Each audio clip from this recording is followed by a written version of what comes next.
It's midnight and you're watching Nightline with me, Liyana Hassanel. The headlines. Dewan Rakyat passes bill to abolish mandatory death penalty. And phase 1 of EPF Account 2 support facility to start on April 7th.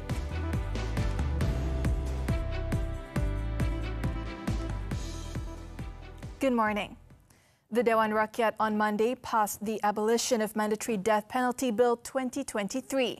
The bill was passed via a voice vote after it was tabled for its third reading by Deputy Minister in the Prime Minister's Department for Law and Institutional Reform, Ramkarpal Singh, with 10 MPs participating in the debate. Ramkarpal, in his winding-up speech, said the bill proposes to give judges discretionary powers in sentencing and the option to impose jail terms of up to 40 years in place of the mandatory death penalty.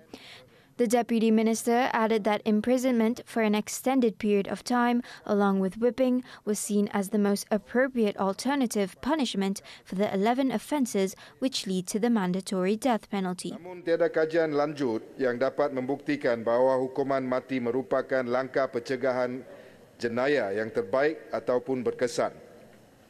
Ini kerana keberkesanan hukuman mati sebagai suatu bentuk pencegahan tidak dapat dipastikan memandangkan terdapat banyak faktor yang boleh mempengaruhi bilangan pendakwaan atau kadar jenayah. In addition, he said the drafting of the bill was an omnibus act because it included amendments to the Penal Code, Firearms Increased Penalties Act 1971, Arms Act 1960, Kidnapping Act 1961, Dangerous Drugs Act 1952, Strategic Trade Act 2010 and the Criminal Procedure Code. He also said the government decision regarding the abolition of the mandatory death penalty is seen as the right step in efforts to create a legal system which is dynamic, progressive and relevant to current needs. The amendments must be presented in the Dewan Negara and receive royal assent before they are gazetted as law. The Employees Provident Fund, EPF, has finalized the mechanism as well as the terms and conditions for the Account 2 Support Facility, FSA2, which will be implemented in 2 phases, with Phase 1 to begin on April 7th. EPF members who meet the eligibility criteria may apply through participating banks, including MBSB Bank and Bank Simpanan Nasional BSN, with interest rates ranging from 4% to 5%, lower than current market rates. In a statement on Monday, the EPF said under the facility, all members under the age of 55 can submit an advance notice of age 50 or age 55 withdrawal, provided they have a minimum amount of 3,000 ringgit in their account too. The maximum financing amount has been fixed at 50,000 ringgit, subject to the balance in account 2, with a repayment tenure of up to 10 years. During Phase 1, the facility would remain open for 1 year, and eligible members who are 40 years of age or older may apply, subject to the readiness of participating banks. The start date for Phase 2 for members under 40 will be announced in due course, and more participating banks may be added in the future. EPF members can visit the FSA2 website beginning April 5th for more details, as well as to check their eligibility and the amount of personal financing that can be applied for under the facility. Meanwhile, Bank Muamalat Chief Economist and Social Finance Muhammad Afzal Nizam Abdul Rashid reminded EPF contributors of the risks if they cannot repay the financing obtained from the FSA2 in the required repayment period. So what are the risks involved for the contributors? Obviously, as in any financing, the main risk obviously hinges upon the default risk. So once the risk of default, become materialized, that actually has an impact in terms of the recovery process, which will be embarked upon by the respective financial institutions.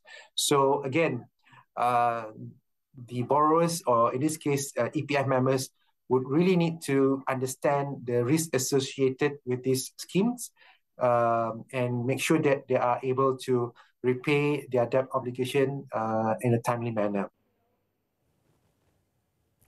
He added that while this latest scheme can provide much-needed financial relief to EPF members, they must also have a clear intention for borrowing the money. This, as the usage of the financing, other than boosting consumer spending to some degree, can help entrepreneurs gain some capital to use for their businesses. The Malaysian Medical Association, MMA, found that no strikes were being held in any public healthcare facility nationwide. However, its president, Dr. Murugan Rajaturai, said the issue of public fear over the strike needed to be addressed, adding that the group had received calls from the public over the matter.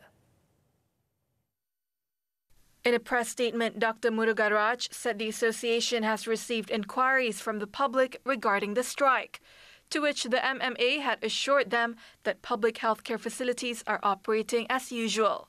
He called on the Health Ministry to issue more frequent messaging through press statements and social media updates to allay fears and reassure the people that all public healthcare services are being provided without disruptions. He also stressed that as messages causing panic and fear on the issue were being spread on social media, the right messaging to counter this is needed from the authorities. Meanwhile, Hartal Doctor Contract HDK has again reiterated its stance that it was not involved in the alleged strike on Monday, but said it respected the right for the said doctors to protest. In a statement, the HDK Secretariat, however, expressed hope that patient care is not jeopardized and healthcare services can resume once the protest is done. HDK said it will be submitting a memorandum to Health Minister Dr. Zaliha Mustafa for the group to be included in the government's newly formed high-level committee. The HDK Secretariat said that this is one of the steps towards resolving the issues related to the contract doctors, as it involved multiple ministry officials to expedite discussion and analysis. The purported strike involving contract doctors did not seem to impact operations at hospitals, as checks showed that it was business as usual on Monday. Checks since 7 a.m. at Sungai Buloh Hospital in Selangor found the hospital packed as usual, and there was no demonstrations and the like. Several security personnel had been stationed at the front entrance. It is understood that the group of doctors involved had only taken sick leave or emergency leave until Wednesday. Elsewhere across the country, the situation was quite similar. Checks at several public healthcare facilities in Pulau Pinang found that all units, including the emergency wards, were operating without disruption and with sufficient number of staff. In a brief statement, State Health Committee Chairman Dr. Nolela Arifin said State Health Director Dr. Fazilah Sheikh Aludin had informed her that the daily operations were running smoothly and with no doctors on strike. The department was also monitoring the matter closely to deal with any possibilities that may arise. Over in Kedah, all 10 hospitals and 85 health clinics in the state were operating without disruption. Kedah Health Director Dr. Othman Warijo said he had yet to receive any reports of protests carried out by contract doctors in the state, as well as no reports of sudden mass leave applications. In Terengganu, checks at the Sultana Nur Zahira Hospital in Kuala Terengganu found the situation to be calm, with security personnel on hand. State Health Director Datuk Dr. Kasemani Ombong said no contract doctors were reported to be involved in the strike, and most of them attended work as usual. One of the busiest hospitals in Johor, Hospital Sultana Amina, also seemed to be functioning as usual with no signs of a strike, though some patients did admit to a slightly longer waiting time compared to previous occasions. Similarly, no unusually large crowds nor congestion was spotted at Queen Elizabeth Hospital in Sabah. Sabah Health Department Director Datuk Dr. Rose Nanimudin said Sabahans do not need to worry about public healthcare in the state, as the department would do its best to ensure that the healthcare service to the people continues as usual. Datuk Sri Anwar Ibrahim described his recent official visit to China as an extraordinary success and attributed it to cross-ministerial cooperation and teamwork among the civil servants. The Prime Minister said several companies from China had also agreed for the first time to choose Malaysia as its regional hub, and more details on this will be announced in the near future. Kalau sudah tengok umpamanya bagaimana penjawat awam menyusun acara, mendapatkan kumpulan 50, hampir 50 syarikat gergasi terbesar ini yang puluh-puluh bilion dolar worth, ya, kadang ratusan bilion pun ada. Datuk Sri Anwar said this at the monthly assembly of the Prime Minister's Department staff in Putrajaya on Monday. During his 4-day working visit to the Republic, Malaysia received the highest investment commitment in history, amounting to 170 billion ringgit from Chinese investors, which resulted from 19 memoranda of understanding signed between businesses in both countries. The Prime Minister added the high investment commitments indirectly gave a boost to Malaysia's image and enhanced the confidence of new foreign investors towards the country. He also said he had communicated to the leading Chinese companies on the need to prioritize the hiring of qualified local workers when they come to Malaysia to operate. China is Malaysia's largest trading partner since 2009. In 2022, bilateral trade reached 487.13 billion ringgit, which was an increase of 15.6% from the previous year. Meanwhile, Datuk Sri Anwar said Malaysia is prepared to negotiate with China over the South China Sea dispute. According to the Prime Minister, the issue was raised at the four-eyed meeting he had with Chinese President Xi Jinping during his official visit to China. Dengan Presiden Xi Jinping, saya bangkitkan kerana Petronas ada pelantar terbesar yang pernah disediakan di negara kita dan meneruskan program cari gali di situ. Dan ini kemudian bercanggah kerana di kawasan itu ada tuntutan yang sama dari negara China. Saya beritahu bahawa sebagai negara kecil yang memerlukan sumber, maka minyak dan gas kita terpaksa teruskan. Tapi kalau syaratnya ada rundingan untuk pastikan, maka kita sedia berunding. Datuk Sri Anwar said he also touched on the issue of Myanmar and the Rohingya refugees, despite knowing that China practices a policy of non-interference. He added Malaysia do not intend to interfere in their affairs. However, there are more than 200,000 Rohingya refugees here, which had also affected the country. Later at night, Datuk Sri Anwar broke his fast with members of his cabinet as well as MPs and senators at Sri Perdana in Putrajaya. Among those present at the program with about 1,000 guests were Datuk Sri Anwar's wife, Datuk Sri Dr. Wan Azizah Wan Ismail, Mentris Besar and Chief Ministers, foreign ambassadors as well as civil servants. Also present were Deputy Prime Minister Datuk Seri Fadillah Yusof and Communications and Digital Minister Fahmi Fadzil. Other notable attendees were Dewan Rakyat Speaker Datuk Johari Abdul, Dewan Negara President Tan Sri Rais Yatim, Johor Menteri Besar Datuk On Hafiz Khazi and Pulau Pinang Chief Minister Chow Kon Yeow. Saya nak gunakan peluang ini hanya nak ucapkan terima kasih. Ramadan Mubarak, kul aam wa antum bi khair. Mudah-mudahan Ramadan dapat mengangkat darjat kita ke darjat ketakwaan kepada Allah SWT. The ceremony was also attended by orphans from the Malaysian Armed Forces Orphans Hostel and Tahfiz School, with Datuk Seri Anwar also spending some time with them. The Prime Minister also performed the Maghrib, Isha and Tarawih prayers in congregation. The Education Ministry MOE constantly monitors schools to ensure that they comply with the stipulated procedures so that the Parent-Teacher Association PTA fees do not burden parents. Its Minister Fadlina Siddiq told the Dewan Negara on Monday that the Education Parent-Teacher Association regulation allows PIBG to collect any contribution decided in the annual general meeting from its members. And the decision should be notified to the State Education Department Director, who is the State Registrar. Bagi menegaskan perkara tersebut, KPM melalui surat pemakluman sumbangan Persatuan Ibu Bapa Guru pada 15 September 2021 telah memberi peringatan kepada semua sekolah agar tidak mengenakan bayaran tambahan dalam sumbangan PIBG dan pematuhan kepada garis panduan yang telah disediakan. Fadlina added that Education Ministry Circular No. 4, 2011 on guidelines for collection or payment of schooling requirements in government schools and government-aided schools is relevant as a reference for schools.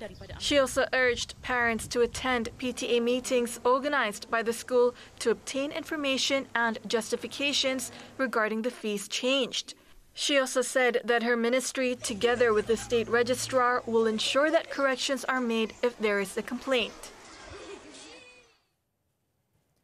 The government and the industry have agreed to maintain the retail prices of pure cooking oil from April 8th to May 7th to ensure that consumers are not affected by the increase in the prices ahead of the Hari Raya Aidil Fitri celebration. Domestic Trade and Cost of Living Minister Datuk Sri Salahuddin Ayub said maintaining the retail prices of bottled cooking oil involves the payment of subsidies to cooking oil manufacturers in the form of reimbursement claims based on the actual claim value.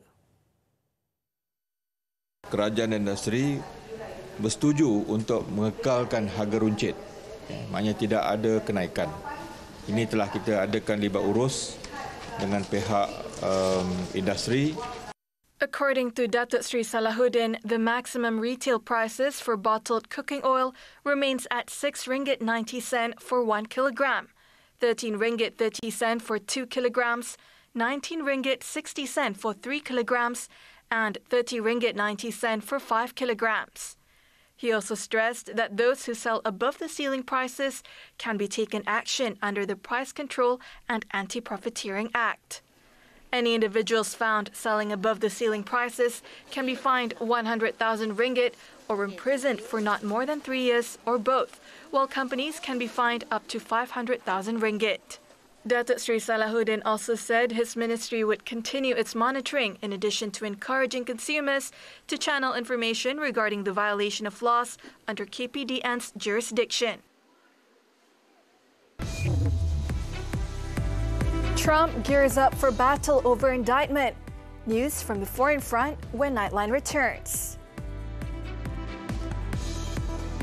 Skuad seindah kasih dan kru jom ronda.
Back.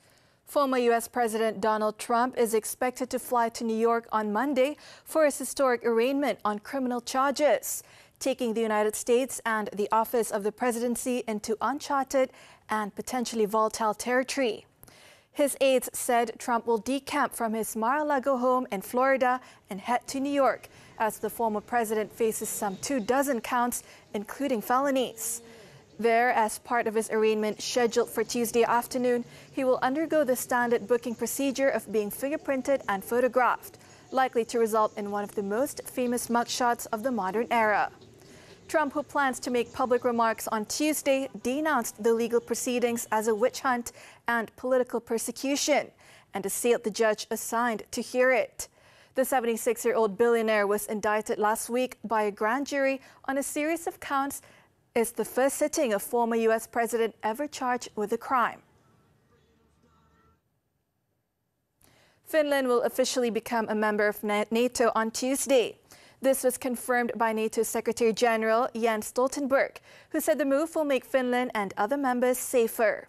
The Nordic nation, which shares a border with Russia, applied to join the military alliance in the wake of Vladimir Putin's invasion of Ukraine last year. Turkey was the last of NATO's 30 members to accept Finland's application last month. The country's President Recep Tayyip Erdogan said earlier in March that Finland had secured Turkey's blessing after taking concrete steps to keep promises to crack down on groups seen by Ankara as terrorists and to free up defense exports. Turkey, however, is still blocking the approval of Sweden joining NATO, with the government saying Stockholm has so far failed to sufficiently crack down on similar groups. Finland's centre-right leader Petteri Orpo claimed victory in Sunday's general election, with the far-right Finns party in second place, ahead of Prime Minister Sanna Marin's Social Democrats in third. The centre-right National Coalition Party, NCP, claimed victory with all the votes counted, coming out on top at 20.8%, followed by right-wing populist party The Finns with 20.1%, while the Social Democrats garnered 19.9%. With the top three parties each getting around 20% of the vote, no party is in position to form a government alone.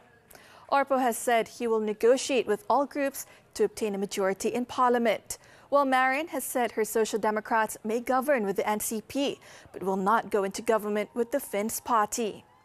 Government formation talks led by the NCP are expected to start in the coming days, with the goal of putting together a cabinet enjoying a majority at the parliament.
sports, football.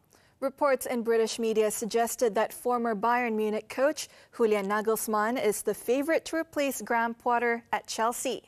Among many rumoured to be in contention are former Tottenham Hotspur and Paris Saint-Germain coach Mauricio Pochettino, former Spain coach Luis Enrique, Eintracht Frankfurt coach Oliver Glasner, and former Real Madrid coach Zinedine Zidane. Potter was sacked on Sunday after a string of poor results left the expensively assembled team 11th in the Premier League. Assistant coach Bruno Salter has been named interim manager ahead of Chelsea's game against Liverpool at Stamford Bridge on Tuesday. Potter lasted 31 games, winning only 12 before the owners pulled the trigger. Turning to tennis, the 2023 Miami Open. Daniel Medvedev beat Italy's Jannik Sinner to clinch her first Miami title and his fourth title of the year. Playing for his 19th overall title, Medvedev had to battle hard before taking the first set 7-5. The second set was easier for Medvedev as the four-seeded Russian took advantage of Sinner's below-par performance to seal a 6-3 win. Medvedev was playing in his fifth consecutive final after triumphs in Doha, Rotterdam and Dubai, before finishing runner-up to Carlos Alcaraz at Indian Wells 2 weeks ago. As we heard from the crowd, I think everyone enjoyed the semi-final against Carlos. It was amazing, and I'm probably a little bit lucky because I was at this time already in the bed, watching you run all over the place, both of you. So maybe today, I know it's not easy to recover after such a match. So, but big congrats to you and your team. Hopefully, many more finals to come this year and next year.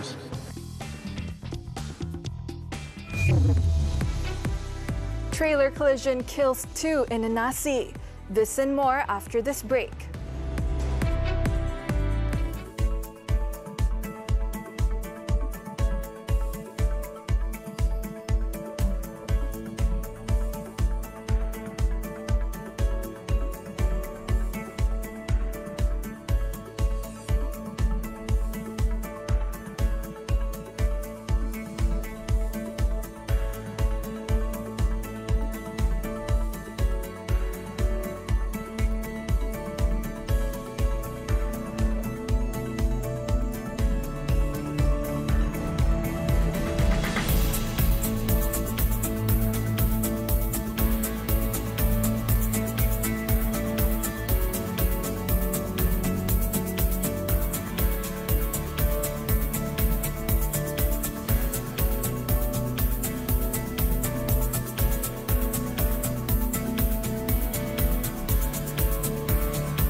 The swearing-in ceremony for Melaka Executive Council EXCO members is expected to take place on Wednesday.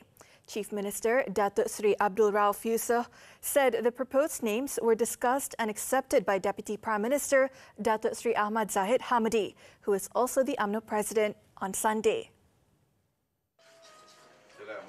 Datuk Sri Rauf said the list of names in the EXCO lineup had been completed within 48 hours, and he will seek an audience with Yang di-Pertuan Negeri Tun Muhammad Ali Rustam after the latter returns from abroad on Tuesday. However, he declined to comment when asked about the composition of the EXCO lineup between Barisan Nasional and Pakatan Harapan. Untuk mengimbangi pentadbiran kerajaan negeri dan mengambil pendekatan apa yang sedang kita jalankan di peringkat persekutuan, akan kita hazamkan di negeri Melaka. Jadi komposisinya nanti saya beritahu. Datuk Sri Rauf was speaking to the media upon arriving at the Chief Minister's office at Complex Sri Negeri, Air Keroh, to begin his official duties as the 13th Melaka CM. In Pahang, 2 women were killed in an accident at Jalan Pekan Rompin near Nenasi on Monday morning. Pekan District Police Chief Deputy Superintendent Muhammad Zaidi Madzin said that the 2 victims were identified as 50-year-old Rizana Muhammad Agin and 41-year-old Suhaizan Abdullah. According to authorities, initial investigations found that both victims were in the same Pro 2 Myvi on the way from Pekan to Rompin when the incident occurred at 8:30 a.m. It was understood that the car the victims were traveling in went out of control due to the slippery road condition and skidded onto the opposite lane before the vehicle collided with a trailer. The trailer driver, 44-year-old Zainuddin Omar Othman, escaped unhurt. The remains of both victims have been sent to Pekan Hospital for post-mortem. The cause of the accident is being investigated under the Road Transport Act.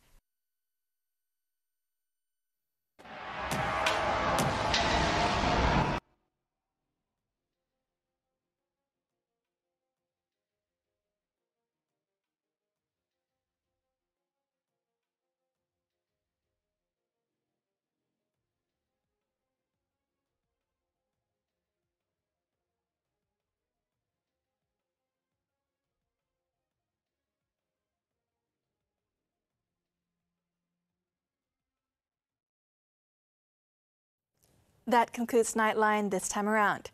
As we wrap up, let's take a look as hundreds of Muslims flood the Holy Land of Mecca during Ramadan to celebrate the spiritual month of fasting. I'm Liyana Hassanel. Thank you for tuning in, and to our Muslim viewers, Selamat Bersahur.